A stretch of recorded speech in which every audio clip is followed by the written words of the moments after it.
خلينا نجيب خالد.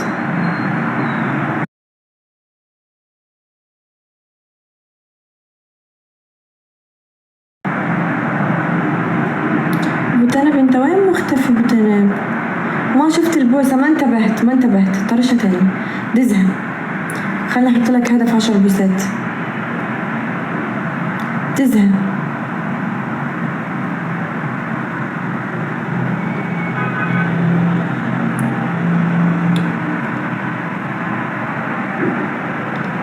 ليش مو راضيين يجوا؟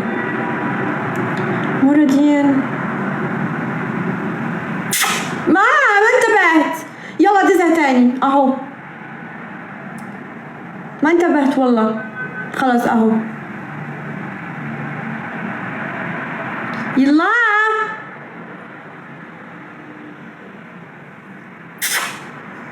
ما انتبهت. لا ما جت عادل، ما جت نفس ما انا ابيها. لا ما جت، ما حبيتها. كيفي انا حرة، كيفي ما حبيتها. لا احس هذه فيها ملل شوية. لا ملل دي ملل. لا ما عجبتني. انت اللي بتتحركش فيا اهو. راجع انت اللي بتتحركش فيا.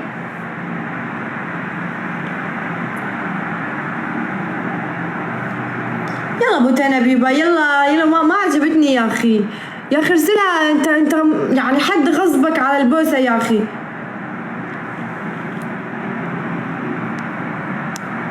قال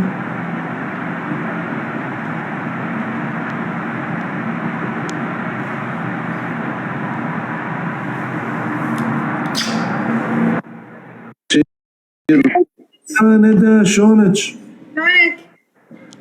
وين صوتك؟ ليش كذي بعيد؟ وين قاعدة انت؟ والله الحمد لله. انت اخبارك؟ بخير. رجع اعترف انك تحبني بس وانت تتحركش فيا بس شوية بعداوة يعني بكره. منو اللي يحبك عداوة؟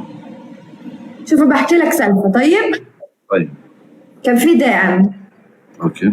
تهاوشنا وسوينا لبعض بلوكات وكنا مضيفين بعض، وانا ضفته وضيفني وما ادري شو كان يدعمني ويكتب لي في الكومنتات وكده. صارت مشكلة. اوكي. حذرته، عملت له بلوك. اوكي. بس الدعم يا اخي كان يطلع عندي قصات وكنا نتكلم ونسولف ونضحك وما ادري شنو. بعد يومين رجعت شليت البلوك. قلت خلاص يا بنتي انا ده هدي الامور.